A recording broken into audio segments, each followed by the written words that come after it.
안녕하세요. 저는 40대 사연자입니다. 오늘은 직접 사연을 보내게 되었지만 원래 저도 이 채널의 애청자예요. 출퇴근하거나 집에서 요리할 때나 심심할 때마다 사연을 틀어놓곤 하거든요. 그만큼 저도 이곳의 사연을 자주 듣곤 하는데요. 사연을 듣다 보면 참 별별 인생이 다 있고 별별 인간이 다 있다 싶은 거예요. 거기다 세상에 못된 시어머니들이 어찌나 많은지 그런 사연을 들을 때면 괜히 열이 받기도 하고요. 그런데 생각해보니 저희 시어머니야말로 이곳에 딱 어울리는 분이 아닐까 싶네요. 그래서 오늘은 제 이야기를 한번 해보려고 합니다. 남편과 저는 연애 결혼을 한 사이로 저희 부부 사이에는 아무 문제가 없었습니다. 사실 저희 남편이 워낙 무던한 사람이라 연애할 때부터 결혼해서까지 별로 싸울 만한 일이 없었어요. 거기다 저를 누구보다 위해주고 성실한 사람이다 보니 저는 저희 남편을 만난 것을 늘 감사해했고 다시 태어나도 남편과 결혼하고 싶다고 생각할 만큼 결혼을 후회한 적이 없었어요. 하지만 그런 좋은 남편과 별개로 저희 시어머니는 참 지독한 분이셨습니다. 정말 어디 가서 못된 시어머니 대회를 한다면 절대 빠지지 않을 법한 그런 분이셨거든요. 정작 본인은 그렇게 생각하지 않으시는 듯 했지만 말이에요. 너는 참 결혼 잘한 줄 알아야 해. 내가 시집 왔을 때는 시어머니랑 겸상도 못했지. 어디 마주보고 말이나 붙일 수 있었는 줄 아냐? 여자들은 원래 시집가면 시댁귀신으로 죽어야 하는 법이야. 그런데 우리 집 며느리들은 아주 배가 불렀지. 내가 이렇게 잘해주는 줄도 모르고 지들 시어머니를 우습게 하는 거 봐라. 무슨 말씀이세요, 어머니? 어머니를 우습게 할다뇨. 저희가 어머니를 얼마나 어려워하는데요. 어렵게 알기는 뭘 어렵게 알아. 그런 것이나 고생하는 줄도 모르고 지들 먹고 살기만 바빠서 들여다보지도 않는 거냐? 너는 맏며느리라는 애가 시어머니 모시고 살 생각도 없지? 나도 우리 막내 데리고 사니까 너한테 싫은 소리 굳이 하지 않는 거지만 너는 맏며느리가 돼서 그러면 안 되는 거야. 둘째 내한테 다 떠맡겨놓고 니들끼리 잘 먹고 잘 사니까 좋니? 아주 싸가지 없는 것. 저희도 어머니 모시고 살고 싶죠. 근데 저희도 형편 어려운 거 아시잖아요. 겨우 전세로 방 하나짜리 집 얻었는데 어머니 모시고 지낼 방도 없는걸요. 어디서 핑계를 짓거리고 있어? 마음만 있었으면 어떻게든 다 하지. 하긴 너나 둘째나 마음에 안 드는 건 매 한 가지인데 내가 너랑 같이 산다고 뭐가 더 나았을까? 근데 내가 저 둘째 하는 거 보면 속이 터져 미치겠다는 말이야. 아니 둘째 저것은 부모 없이 사는 티를 왜 저렇게 낸다니? 지가 코아라고 동네방네 소문이라도 내고 싶어서 그러는 건지 뭐 하나 시켜놓고 마음에 트는 꼴을 본 적이 없다. 아유, 내가 이래서 태성이 결혼 안 시키려고 그랬던 건데 아유, 우리 태성이가 워낙 마음이 약한 건 알지만 하필이면 어디서 데려와도 고아를 데려올 게 뭐냐?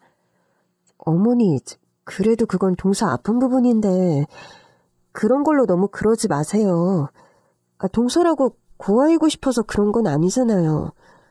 뭐야? 너 지금 내 앞에서 천연편 드는 거냐?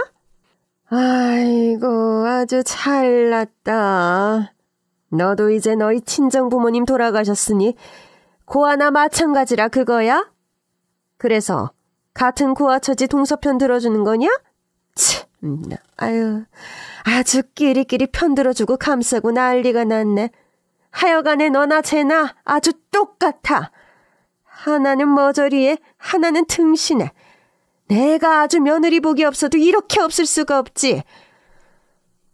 어떠세요? 저희 어머니가 너무한다 싶으신가요? 근데 저건 별로 너무한 축에도 들지 않았어요. 저런 말들은 그냥 일상이었고 어머니가 정말 화가 나실 때는 2년 전연하며 쌍욕들도 서슴지 않으셨거든요. 게다가 저는 그나마 따로 살아서 가끔 욕을 들어먹을 뿐이었는데 시어머니와 같이 사는 동서는 하루에도 몇 번씩 저런 소리를 들으면서 살아야 했습니다. 거기다 정말 화가 나실 때는 물건도 집어던지고 심지어는 살림 축낸다며 밥도 굶기셨다고 하더라고요. 어떻게 며느리한테 그렇게까지 할 수 있는지. 얘기만 들어보면 지금이 조선시대인가 싶으실 거예요. 자식이 둘이었던 저희 어머니는 두 자식을 결혼시켜놓고도 며느리를 다 성에 차지 않아 하셨어요. 그나마 저는 시집 올 때만 해도 친정이 있어서 그런지 그 정도는 아니었는데 동서는 고아라고 결혼 전부터 반대도 많이 하셨거든요. 그러다 시동생이 동서를 임신시키는 바람에 마지못해 결혼을 시키셨는데 그러고도 동서가 마음에 들지 않으시는지 매번 구박을 하셨습니다. 데리고 살면서 시집살이도 고되게 시키시면서 괜히 죄 없는 동서 탓을 하시더라고요. 사실 동서가 합가해서 살아야 했던 것도 전부 다 무능한 시동생 때문이었는데 말이에요. 원래 시댁도 자식들에게 지원해줄 만큼 형편이 여의치 않았지만 저희 부부는 서로 힘으로 결혼한 데 비해 철없던 시동생은 그럴 상황이 아니었거든요. 30 다 될 때까지 제대로 된 직업도 없이 홀어머니 돈 축내며 빌붙던 그런 자식이었어요. 그런데도 어머니는 막내 아들이 그리 예쁘신지 구박 한 번 한 적 없으셨고요. 그럼 그냥 자기 엄마 치마 포겠어요. 혼자 살 것이지. 어쩐다고 연애를 하고 다녔는지. 그러다 착하고 순진한 저희 동서를 꼬셔서 혼전 임신까지 시켜버리고 말았던 거죠. 그 바람에 급하게 결혼해야 했던 동서는 임신한 몸으로 시댁살이를 할 수밖에 없었어요. 매일 시어머니 구박에 시달리면서 어떻게 아이까지 낳았는지 저는 동서가 대단하기만 했죠. 어쨌든 동서는 무사히 건강한 딸을 출산했고 모두에게 축복을 받아야 마땅했지만 못된 저희 시어머니는 손주가 딸이라는 소식에 무척 실망을 하셨더랬습니다. 그리고 그걸 대놓고 표현을 하셔서 모두를 놀라게 하셨죠. 딸 낳은 며느리는 몸조리할 자격도 없다면서 병원에 누워있는 동서를 산후조리도 못하게 하고 퇴원을 시키셨더라고요. 그 바람에 동서는 몸도 제대로 풀지 못하고 아이를 얻고 시댁으로 돌아가야 했고 아픈 몸으로 시집살이를 당해야 했어요. 친정이 없는 며느리라고 그렇게 함부로 하셨던 거죠. 그런 와중에 철딱선이 없는 시동생은 자기 와이프를 챙기지도 않고 힘들다는 동서 말을 엄살 취급했다네요. 그리고는 밖으로 나가서 들어오지도 않았다죠. 차라리 돈을 벌러 나간 거라면 이해를 하겠지만 그런 것도 아니었는데 말이에요. 아무리 그래도 자기 아이를 낳은 아내한테 그렇게까지 무심할 수 있는지 저는 이해되지 않더라고요. 그래서 결국 얘기를 들은 제가 너무 놀라서 시댁으로 뛰어가야만 했죠. 그리고 시어머니를 겨우 설득해서 동서를 뉘어놓고 그 사이 제가 동서 대신 시어머니 수발을 들고 시집살이를 대신해 주었네요. 어머니, 아무리 그래도 출산한 사람을 그렇게 시키시면 어떡해요. 아이 낳고 푹 쉬어야 뼈도 빨리 붙고 회복도 잘하죠. 병원에 하루 있다 왔으면 된 거지. 뭘 또 쉬라는 거야. 나 때는 애 낳기 직전까지 일하다 밭에서 애도 낳고 그랬어. 그러고 바로 다음날 일하고 그랬지. 어머니 때랑 저희랑 같은가요? 그리고 어머니는 그래도 산후조리 하셨다면서요. 아들 낳았다고 할머님이 한약까지 해주셨다더니. 얘 봐라. 그래서 지금 쟤랑 내가 같다는 거냐? 그러게 애 낳고 대접받고 싶었으면 아들을 낳지 그랬어. 아들도 못 낳은 주제에 뭘 더 바래. 쫓아내지 않은 것만으로도 감지덕지해야지.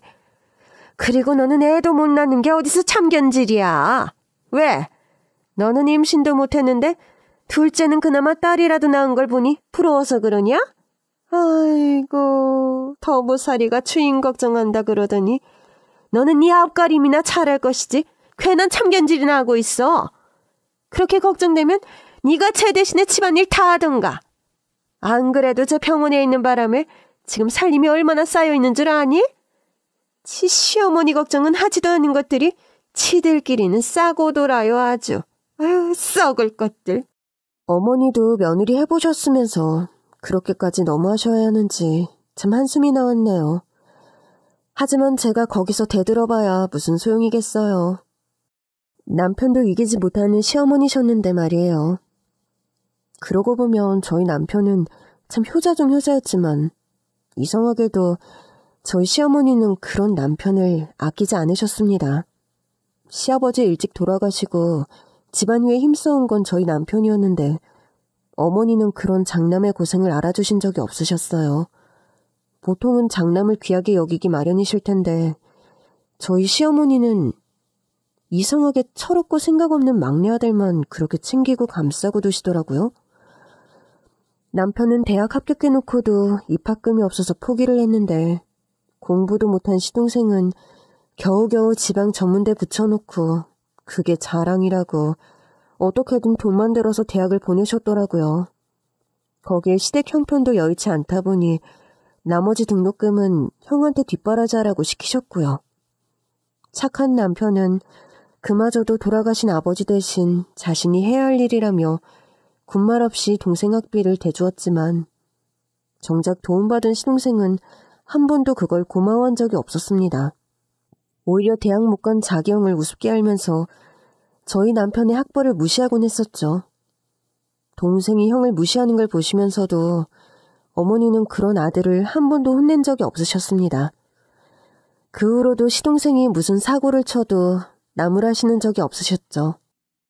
오죽하면 참다 남편이 시동생에게 정신 차리고 살으라고 한마디 한 일을 가지고 동생을 구박한다며 못돼 처먹었다고 저희 남편 욕을 하셨었네요. 어렵게 대학까지 보낸 자식은 제대로 밥벌이도 못하고 밖에서 사고만 치고 다녀도 좋다고 하시고 고생만 하고 자란 장남한테는 효도하라며 바라는 것도 참 많으셨죠.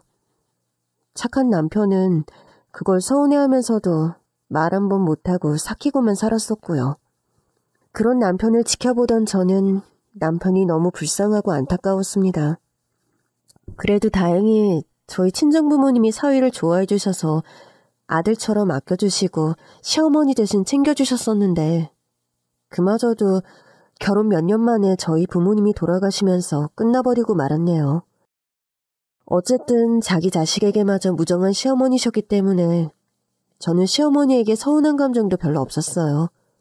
오히려 불쌍하면 남편이 불쌍했지. 저는 그냥 참고 살았던 것 같네요. 그리고 동서가 시어머니에게 당하던 걸 생각하면 저는 오히려 어머니께 사랑받는다 싶을 정도였거든요. 어린 나이에 멋모르고 시동생 같은 망나니를 만나 결혼했던 동서는 결혼 생활 내내 참 고생이 많았습니다. 분가할 여력도 못 되어 시댁살이를 하면서 시어머니 구박과 시집살이에 엄청나게 시달려야 했어요. 그래도 저처럼 믿고 기댈 만한 남편이라도 있었으면 다행이었을 텐데 철없는 시동생은 좋은 남편도 되지 못했습니다. 돈 못 벌어오는 거야 능력 탓이라 하겠지만 그것 말고도 시동생은 남편 노릇이라고는 하지 않는 인간이었어요. 그나마 자식 태어나면 좀 달라지지 않을까 기대했는데 자기 자식 보기 부끄럽지도 않은지 끝까지 철이 들지 않더라고요. 일도 안 하면서 대체 뭘 하고 다니는지 밖에 싸돌아다니고 직장 생활도 진득하게 하는 법이 없어서 동서에게 생활비 한 번 제대로 벌어주지 못했습니다. 애라도 없었으면 동서가 직접 나가서 일이라도 했겠지만 갓난아이 키우면서 시집살이까지 하는 동서가 그럴 여력은 없었죠. 그나마 시어머니가 구박하며 주시는 생활비 조금으로 근근히 먹고 살았다는데 그 돈이 너무 쥐꼬리만 해서 식구들 입에 풀칠하는 것도 어려울 형편이었어요. 그런 사연을 알고 있던 제가 시어머니 몰래 동서 쓰라고 가끔씩 생활비를 챙겨주었지만 저희 사정도 넉넉치는 않아서 많이는 주지 못했던 게 늘 미안했네요. 동서, 이거 얼마 안 되지만 보탰어. 아니에요, 형님.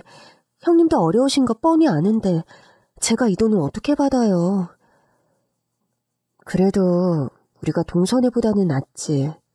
우리는 아직 애가 없잖아. 자식 키우면 이래저래 들어가는 돈이 많다는데 서방님 벌이도 없이 어떻게 살겠어? 그렇다고 시어머니한테 돈 받기도 눈치 보일 거 아니야. 그건 그렇긴 한데 그래도 죄송해서 어떻게 그래요. 내가 어머니 성격 모르는 것도 아니고 서방님 인성 모르는 것도 아니잖아. 동서 얼마나 힘들지 내가 뻔히 아는데 알고도 어떻게 모른 척해. 형님, 정말 매번 너무 감사해요. 매번 이렇게 도움만 받아서 어떻게 해요, 형님. 친정도 없는 저한테 형님은 정말 은인이세요. 동서지간에 이 정도 하는 게 뭐 별거라고. 그리고 나는 동서가 내 동생 같아. 나도 옛날부터 여동생 하나 있었으면 좋겠다 했는데 동서 같은 동생 있으면 바랄 게 없겠다. 제가 뭐 예쁘다고요. 저야말로 형님 같은 언니 있었으면 얼마나 좋았을까요? 제가 그나마 버티고 사는 게 다 형님 때문인 거 아시죠? 그래, 나 때문이라도 버틴다니 다행이다. 우리 동서 불쌍하고 짠해서 어떡해. 마음 같아서는 이혼이라도 하라고 하고 싶은데 애 데리고 그럴 수도 없고. 내가 이렇게밖에 못 도와줘서 미안해 정말. 저는 인간 쓰레기 같은 시동생과 사는 동서가 너무 불쌍했습니다. 동서라고 그런 남편이랑 살고 싶었겠어요. 근데 애가 있으니까 이혼한다는 것도 쉬운 일이 아니었겠죠.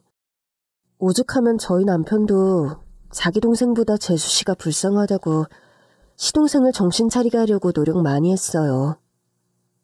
일자리를 못 구해서 그러나 싶어서 저희 남편이 겨우 자리를 만들어줬는데 그것도 얼마 안 하다가 힘들다고 때려치는 걸 보고 진짜 답이 없구나 싶더라고요.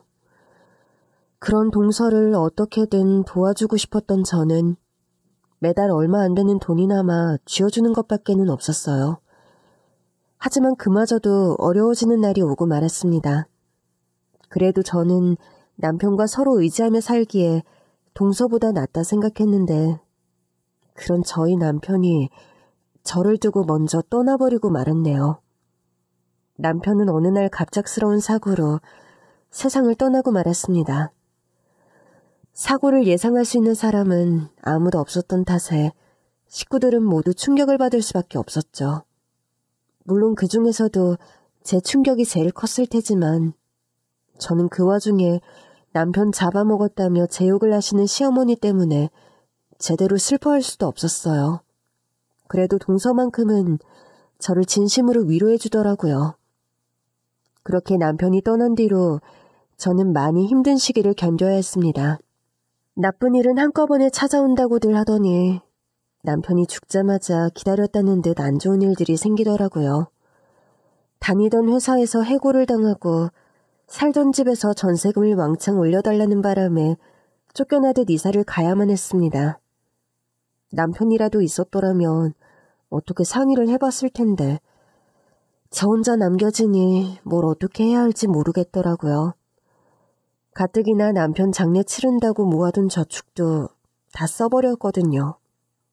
그렇게 없는 돈으로 겨우겨우 집을 얻은 것이 반지하 빌라였습니다. 하지만 천식을 앓던 제게 반지하는 쥐약이나 다름없었고 그래서 반지하만은 피해보려고 시댁에 도움을 부탁하기도 했었어요.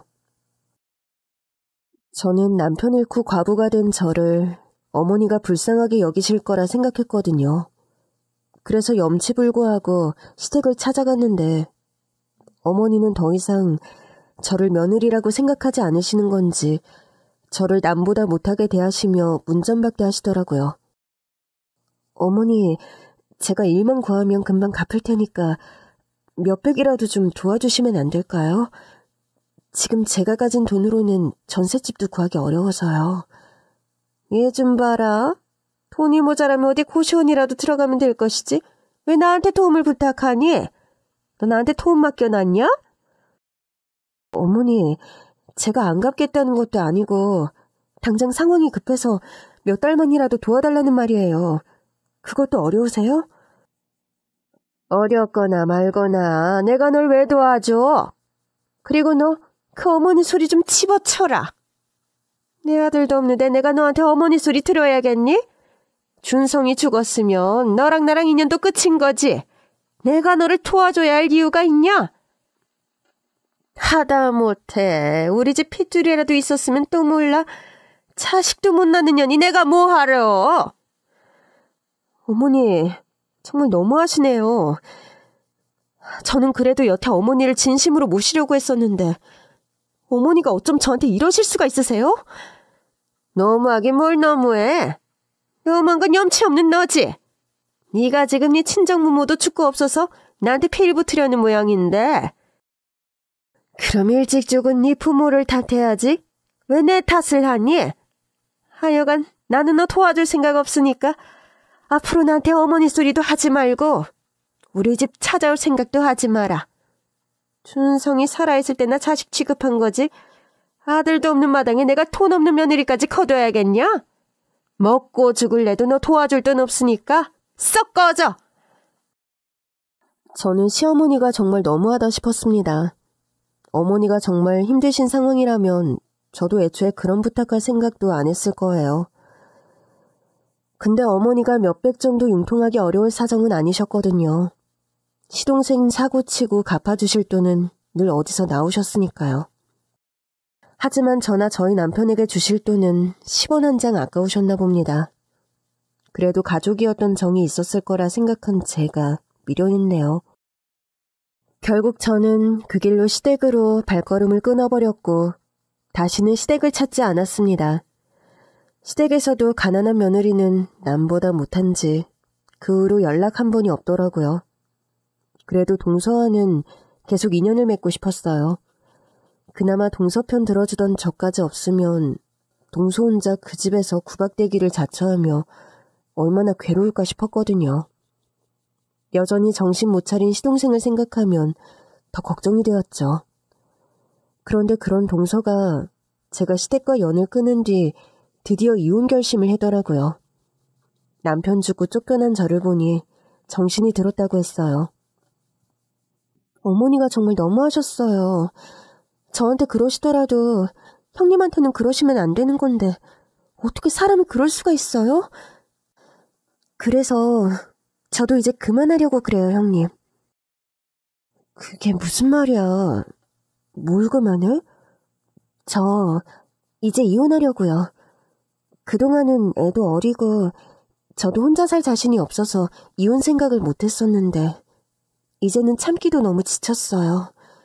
철들 거라 기대했던 남편은 몇 년째 바뀌지를 않고 시어머니는 엄한 저만 붙들고 괴롭히시니 저도 더는 못 버티겠네요.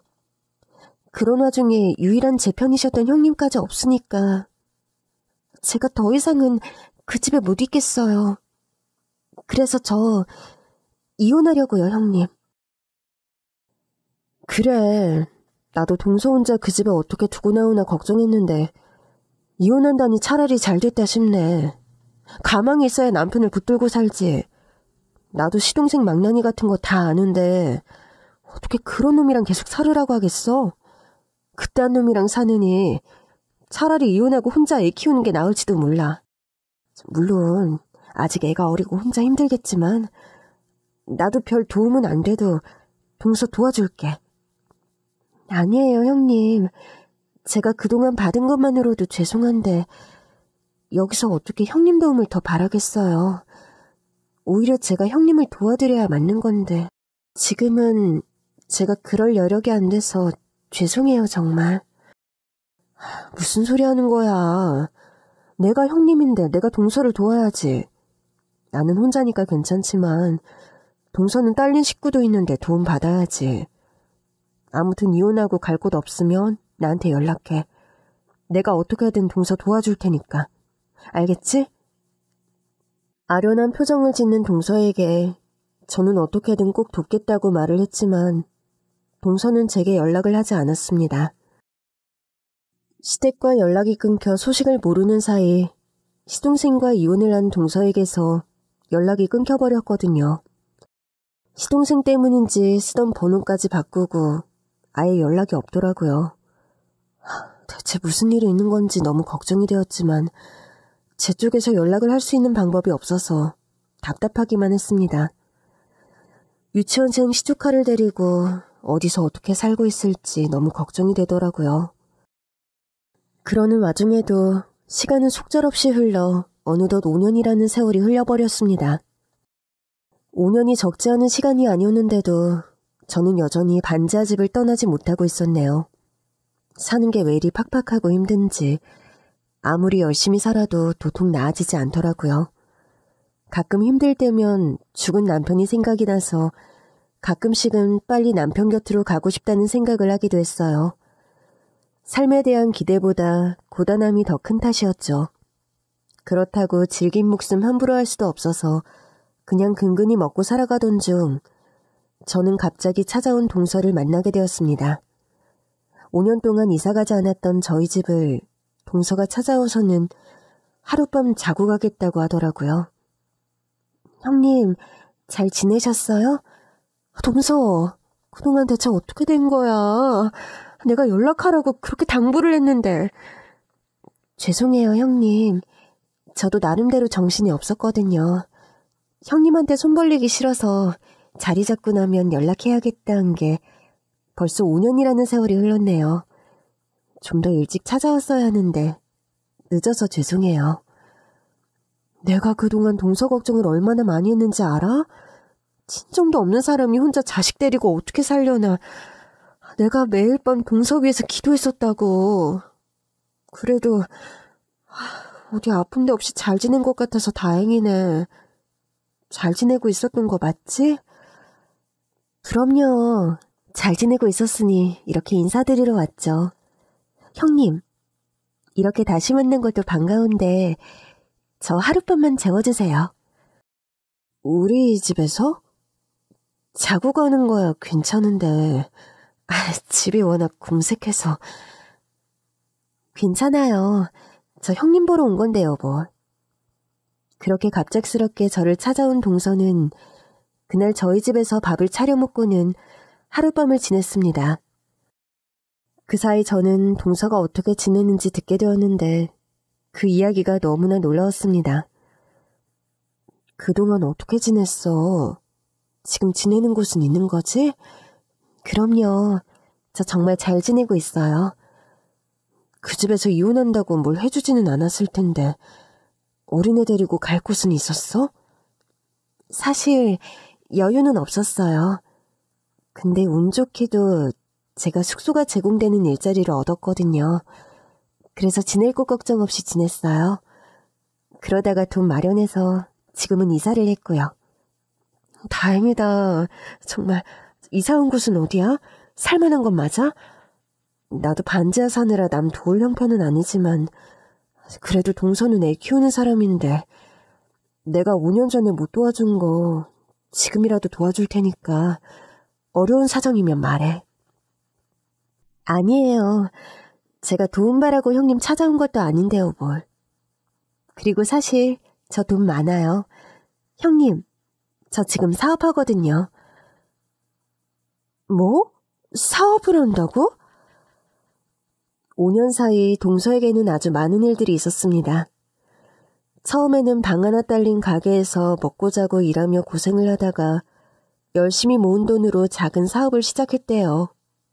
워낙 재주 많고 똑똑한 동서라 하면 뭐든 잘하겠다 싶었지만 설마 사업을 할 줄은 몰랐습니다. 사실 시조카가 아토피를 앓고 있었는데 그래서 평소에 동서가 아이가 쓰는 화장품이며 비누를 직접 만들어 쓰곤 했는데 누가 그걸 보더니 자기도 쓰고 싶다며 만들어 달라고 했답니다. 그래서 하나둘 돈 받고 팔기 시작하다가 주변에 입소문이 나서 작게 사업을 시작했고 그게 5년 사이 성장해서 지금은 브랜드를 내고 백화점에까지 입점을 하게 되었다는 거죠. 처음에는 욕심 안 내고 부업 삼아 시작했던 건데 다행히도 제 노력을 알아봐 주시는 분들이 계시더라고요. 그러다가 운 좋게 입소문이 나고 지금은 직원들도 두고 사업 잘하고 있어요. 이제는 백화점에 입점돼서 수익도 상당하고요. 그래서 저 돈 많아요, 형님. 그래서 잘 지내고 있다고 인사드리고 싶어서 찾아왔어요. 세상에, 정말 잘 됐다. 동서가 어디서 뭐라고 지낼까 늘 걱정했는데 내가 생각한 것보다 훨씬 잘 돼서 다행이야. 정말 다행이야. 그렇게 사업으로 크게 성공한 동서는 이제 더 이상 예전의 동서가 아니었습니다. 새빵살이하며 근근히 살아가는 아이 엄마가 아니라 성공한 여성 사업가로서 남부럽지 않은 인생을 살게 되었더라고요. 그 덕에 어린 조카는 사립초등학교를 다니며 부족함 없이 자라고 있고 좋은 집에서 좋은 차도 타고 더 이상 돈 걱정 안 하고 산다고 했어요. 그 말에 저는 마치 제가 성공한 것처럼 기쁘더라고요. 그리고 그 소식을 전하러 찾아와준 동서가 고마웠죠. 그렇게 동서와 밤새 얘기를 나누다가 일어난 다음 날 더 놀라운 소식이 저를 기다리고 있었습니다. 형님, 이거 받아주세요. 이거 뭐야? 통장 아니야? 웬 통장을 나한테 주는 거야. 진짜 갚았어야 하는 건데 너무 늦어서 죄송해요. 그래서 이자까지 넉넉히 넣었으니 부담 갖지 말고 받아주세요. 동서가 그동안 저한테 받은 빚을 갚겠다며 웬 통장 하나를 주더라고요. 그런데 그 통장 안에는 무려 10억이라는 돈이 들어있었습니다. 처음에는 0을 잘못 쓴 줄 알고 몇 번이나 확인을 했는지 몰라요. 하지만 그게 정말 10억이라는 걸 알고 깜짝 놀랐죠. 10억이라니, 동서, 이건 많아도 너무 많잖아. 많긴요. 제가 형님한테 받은 걸 생각하면 많은 것도 아니죠. 그 당시 형님이 저한테 두셨던 10만 원이 이 10억보다 값진걸요. 그러니까 제발 받아주세요. 형님이 안 받아주시면 저 평생 마음 불편하게 살아야 해요. 아무리 그래도 그렇지. 이 큰 돈을 어떻게 덥석 받아. 형님, 저 이제 이 정도는 충분히 해드릴 수 있는 사람이에요. 이런 10억? 이제 저한테는 별거 아니라고요. 그러니까 그냥 받아주세요. 제가 이만큼 잘 살 수 있었던 건 전부 형님 덕분이잖아요. 형님 아니었으면 이혼할 생각도 못했을 텐데 말이에요. 어쩌면 이건 주식 배당금 같은 거예요. 그러니까 형님이 투자하신 돈이 이만큼 불어난 거라고 생각하고 받아주세요. 동서의 마음을 거절할 수 없었던 저는 결국 그 돈을 받기로 했습니다. 그리고 그 돈으로 바로 이사부터 가게 되었고 그 후로 저와 동서는 서로 의지하며 친자매처럼 정답게 살아갔습니다. 동서는 이혼한 고아에 저는 부모님이 돌아가시고 과부되어 더 이상 의지할 데도 없던 차에 이런 인연은 참 귀한 일이었어요. 살다 보니 먼 친척보다 이웃 사촌이 낫다는 말이 이해가 되더라고요.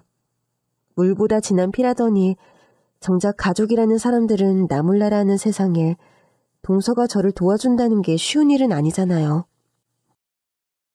저는 저의 도움을 잊지 않고 찾아와준 동서가 너무 고마웠고 우리가 동서지간으로 만났었지만 이제는 정말 친자매 그 이상이 되었구나 싶었죠. 그렇게 저는 동서를 친동생처럼 생각하며 동서의 사업을 도우며 지냈습니다. 처음에는 괜히 내가 끼어들어서 동서가 다 차려놓은 밥상에 재 뿌리는 거 아닌가 싶어 거절을 했었는데 믿고 맡길 만한 사람이 꼭 필요하다 하면서 동서가 제게 끈질기게 부탁을 하더라고요. 뭐? 동업이라니 그게 무슨 말이야. 동서가 다 이뤄놓은 사업을 내가 왜? 형님 아니면 맡길 사람이 없어서 그래요. 아니지 그래도 난 사업 같은 건 해본 적도 없고 내가 뭘 할 줄 알아야 말이지. 어려운 거 없어요. 형님 워낙 손도 빠르고 빨리 배우시잖아요. 제가 천천히 알려드리면 충분히 하실 수 있을 거예요. 그래도 내가 괜히 민폐 끼치는 거 아닌가 모르겠네. 민폐라뇨. 제가 형님 도움 필요해서 부탁드리는 건데요. 제가 친정이 있기를 해요. 남편이 있기를 해요. 그렇다고 생판 모르는 남한테 도와달라고 할 수도 없고. 저는 형님 말고 어디 믿을 데도 없어요. 그래. 그럼 내가 한번 해볼게. 시키는 대로 열심히 해볼 테니까 동서가 나 많이 가르쳐줘. 동서 덕분에 내가 명함도 파보고 10 동생보다 한 동서가 낫네. 그렇게 저는 동서를 도와 일을 함께하게 되었고 그 후로 궁핍했던 저의 경제 사정과 여력 또한 많이 나아지게 되었습니다.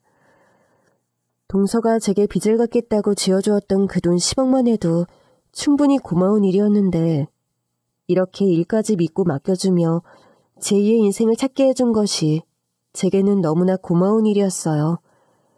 그래서인지 주변에서도 제가 인복이 있는 거라며 부러워들 하더라고요. 하지만 좋은 소식일수록 조심하라고 했던가요?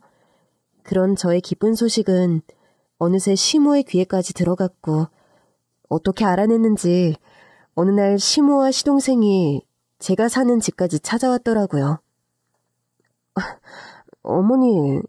어머니가 어쩐 일이세요, 여긴? 어쩐 일은 어쩐 일이야. 이대 소식 듣고 찾아왔지. 근데 너는 시어머니 앞에서 할 소리가 그것밖에 없냐? 오랜만에 만난 게 반갑지도 않니? 하여간에 이것들이 시어머니를 뭐로 아는 건지 너희들 정말 너무하는 거 아니냐? 무슨 소리 하고 싶으신 건지 모르겠지만 저희가 어머니한테 그런 얘기 들을 이유 있나요? 얘 말하는 것 좀 봐라. 내 아들 죽었다고 이제 시애미까지 나 몰라라 하겠다 이거냐? 뭐라고요? 아들 죽었으니 이제 영 끊겼다고 하셨던 건 어머니시잖아요. 그런데 이제 와서 갑자기 무슨 얘기세요? 제가 어머니 알고 말고 할 게 있나요? 언제는 더 이상 시댁으로 찾아오지도 말라고 하셨으면서? 너 그때 일을 여태 담아두고 있었던 거니? 아, 세상에. 나는 네가 다른 건 몰라도 성품 하나는 괜찮은 줄 알았는데 그것도 아니구나. 속이 그렇게 패배 꼬여서 어쩌니. 그때는 내가 그럴 수밖에 없었잖니. 아들 그렇게 죽고 가뜩이나 힘들어 죽겠는데 그런 나한테 네가 도와달라 어쩌라 하는데 내가 널 어떻게 도와주니? 나도 내 코가 석자인데. 어머니 그렇게 힘드시지 않으셨잖아요.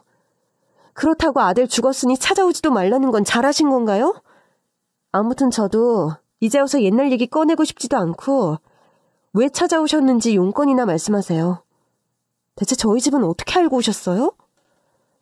내가 며느리 사는 집을 모르는 게 더 이상한 거 아니냐? 그러는 너는 말이야. 이렇게 좋은 집에 이사하게 됐으면 곧바로 나한테 이 연락을 했었어야지. 내가 너 힘들 때 안 도와줬다고 입 싹 닫고 아예 영 끊어버리겠다 그거야 뭐야? 제가 어머니한테 연락을 왜 해요? 이제 더 이상 고부관계도 아닌데요. 설마 지금 저한테 뭐 바라고 오신 거예요? 형수, 어른한테 무슨 말본세예요. 우리 엄마가 섭섭할 만도 하지. 못 살 때야 서로 힘드니까 부대끼지 말자고 한 거고 한쪽이라도 잘 살게 되면 서로 돕고 사는 거지. 이제 와서 연을 끊었니만이 그런 소리를 왜 해요? 형이 없다고 해도 형수가 우리 형수고 우리 엄마 며느리인 건 변하는 게 아닌데 그거 말 참 섭섭하게 하네요. 기가 막혀서 누가 누구 형수라는 거예요? 나는 당신네들이랑 더 이상 가족할 생각 없고 당신들이 나 쫓아내던 그날 이후로 영 끊긴 거예요. 남편이 죽어서 그런 게 아니라 당신들이 먼저 나를 내쫓았잖아. 그래놓고 내가 좀 먹고 살만해졌다고 뭐 뜯어내려고 찾아온 거야? 우리 아들이 지한테 얼마나 잘했는데? 너 이러는 거 우리 춘성이가 보면 뭐라고 하겠니? 며느리란 것은 시애미 보기를 개떡같이 알고 말이야. 너는 늙고 가난한 내가 불쌍하지도 않니? 이 겨울에 우리가 갈 곳도 없어서 이렇게 너를 찾아온 건데 그걸 보고도 도와줄 생각이 안 드니, 응? 예, 저는 어머니 안 불쌍하네요. 어머니, 동정은 잘못 키운 둘째 아드님한테 바라셔야죠. 지금 형편이 어렵다고 이러시는 모양인데 정말 염치 없으시네요. 어디서 뺨 맞고 엄한데 화풀이해요. 어머니가 지금 그렇게 살고 계신 게 다 누구 때문인데요. 가족들 위해서 뼈 빠지게 고생하던 장남한테는 수고했다는 말 한 번 없으셨던 분이 둘째는 그렇게 불쌍하다고 끼고 돌고 감쌌으면서 그 바람에 아드님이 나이 처먹도록 처리 안 들고 집안돈 다 까먹고 그랬던 거 아니에요. 그러니까 이혼을 하고 아직도 그따위로 살죠. 동서 인생 망쳐놓고도 정신 못 차리고 이제는 저한테까지 그러세요? 우리 아들이 뭐가 어때서? 네가 뭘 안다고 그따위 소리를 내? 그리고 말 나온 김에 얘기하자. 네 동서 걔 어디 있니? 내가 너보다 걔를 먼저 찾아가려고 그랬는데 아니 걔는 어째 연락이 안 되냐 그래? 그래요 형수. 사실 우리는 형수보다 은미한테 볼 일이 있는 거예요. 듣자하니 형수 지금 이렇게 살게 된 것도 다 은미 덕분이라면서요? 뭔 사업을 한다고 그러던데 은미 지금 어디서 지내고 있어요? 그런 소식이 있으면 진작 나한테 알렸어야지. 은미 걔도 참 은혜를 몰라요, 그쵸? 뻔뻔하게 내 앞에서 동서 얘기 꺼내지도 마요. 언제는 고아라고 무시하고 구박할 때는 언제고. 동서가 사업해서 잘 나가니까 또 뭘 뜯어내려고 찾아왔어. 아무리 인간 말종이라도 그렇지 사람들이 그러는 거 아니죠. 염쳐 어디다 팔아먹고 내 앞에서 동서 얘기를 해요? 은미 돈 많이 번다며 동네 소문이 쫙 났던데 그래놓고 너 혼자 은미 덕 보고 있었냐? 너 혼자 잘 먹고 잘 살 게 아니라 다 같이 잘 살 생각을 해야지. 하여간에 내가 며느리 복이 없었나. 아유, 어떻게 둘 다 이렇게 패은망덕할 수가 있어. 자기들이 저희들에게 했던 걸 생각하면 아무리 그래도 이렇게 찾아오지는 못했을 텐데 그런 염치조차 없는 건지 이제 와서 이혼한 며느리 덕 보겠다며 찾아온 시모와 시동생이 너무 끔찍했습니다. 차라리 동선의 집 주소를 알아내지 못하고 저를 찾아온 게 다행이구나 싶을 정도였죠. 동서가 이 꼴을 보면 또 얼마나 상처를 받을까 걱정되던 저는 제 손에서 잘 정리해서 다시는 그 인간들이 찾아오지 못하게 하려고 했어요. 그런데 그때 하필이면 동서가 저를 찾아왔더라고요. 저희 집 앞에 외제차를 대고 내린 동서를 본 시모와 시동생은 눈이 벌개져서 동서에게 달려들었죠. 아이고 은미야, 너 은미 맞니? 세상에, 아유, 너 때깔 좋아진 것 좀 봐라. 어쩜 더 예뻐졌구나 그래? 자기야, 잘 지냈어? 야, 당신 차 되게 좋다. 당신 이 정도로 능력이 좋구나. 동서, 이 사람들이 동서 찾겠다고 날 찾아왔더라고. 어디서 동서가 사업 대박났다는 얘기를 들었나 봐. 어머, 요즘 날이 추워서 그런지 길에 거지들이 많다 그러더니 이제는 거지들이 가정방문까지 하나 봐요, 형님? 그렇다고 형님은 뭘 이런 거지들까지 상대해주고 계세요. 그냥 문전박대하고 마시지. 뭐야? 너 지금 그 말 우리한테 하는 말이니? 아, 그래도 이해력이 영 딸리지는 않나 봐요. 여기까지 찾아온 거 보면 개념은 상실한 것 같던데. 말귀는 알아들어서 다행이네요. 은미야, 너 왜 그래? 내가 너 잘됐다는 소식 듣고 기뻐서 찾아온 거야. 누구보다 축하해주고 싶어서. 사실 네가 왜 나한테 먼저 연락을 안 했을까 섭섭하기는 하지만 다 이해할게. 뭐 어떻게든 만나기만 하면 된 거지. 안 그래? 아, 이 거머리는 또 뭐야? 어디다 대고 반가운 척을 하고 있어. 어디 쓰레기 냄새 나지 않아요, 형님? 오늘 분리수거 날인가? 길에 파리가 많네. 아까부터 자꾸 앵앵대는 소리가 시끄러워요. 그쵸? 당신 무슨 말을 그렇게 해? 지금 우리 엄마랑 내가 파리라는 거야? 내가 쓰레기라는 거야? 어머, 이쪽도 말귀는 알아듣네. 요즘 거머리들은 말귀 정도는 알아듣나 봐요, 형님. 그러기나 말이야. 아까 나랑 얘기할 때는 하도 헛소리들을 하길래 말귀를 못 알아듣는 줄 알았더니 또 자기들 욕하는 건 개떡같이 잘 알아듣네. 아니 이것들이 정말 부자부자 하니까? 얘들 정말 이럴 거냐? 불쌍한 시어머니한테 이럴 수가 있는 거야, 어? 아까부터 자꾸 그런 소리 하시는데 동정은 아드님한테 받으시라니까요.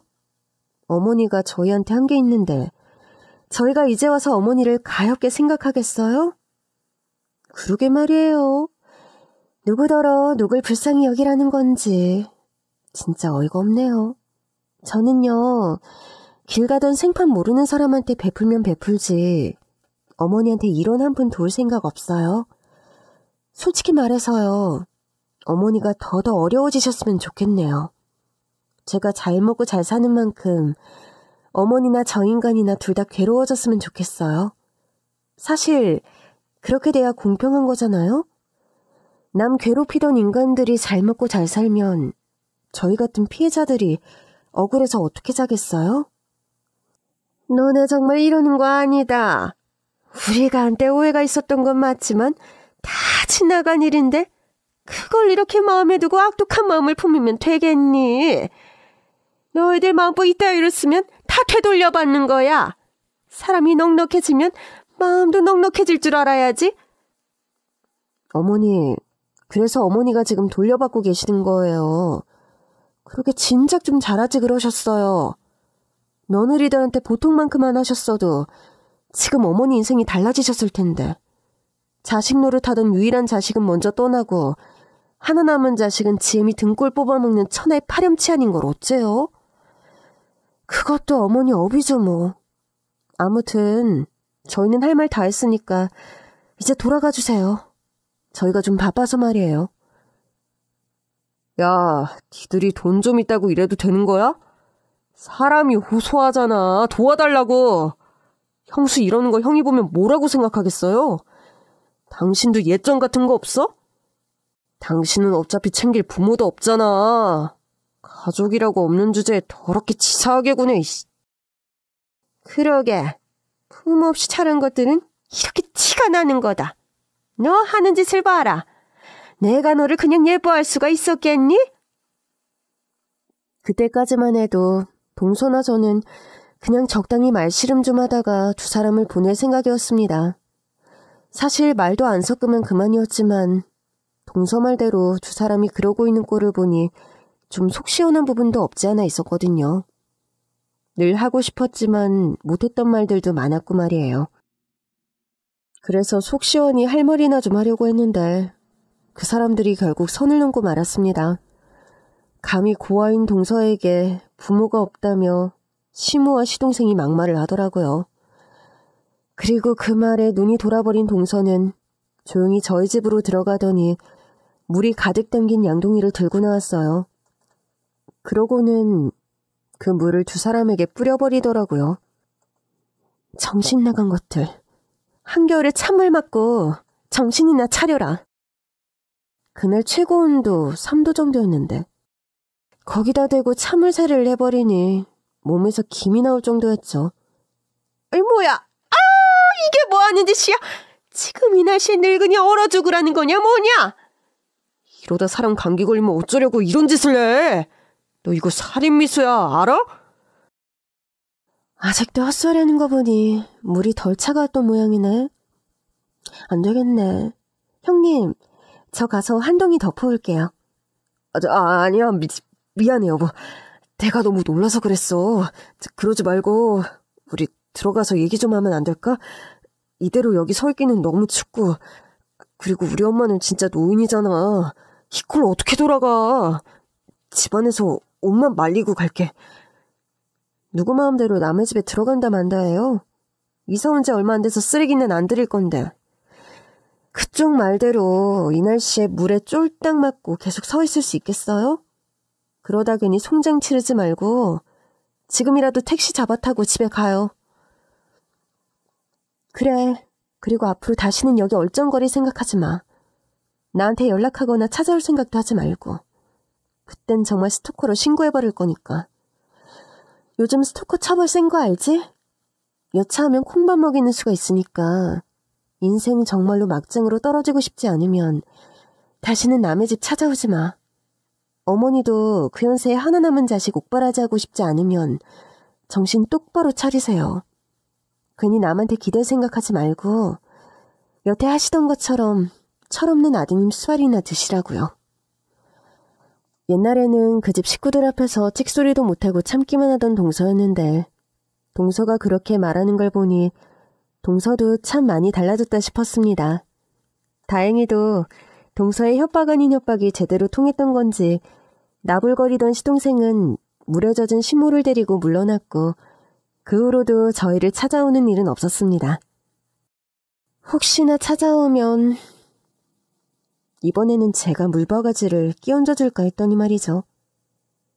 그렇게 반갑지 않던 불청객들을 그 후로 만나는 일은 더 이상 없었고 덕분에 저와 동서는 평화로운 나날을 보내고 있습니다. 그럼 저희는 앞으로도 열심히 잘 살도록 하겠습니다. 여러분들도 모두 행복하시기를 바랄게요. 감사합니다.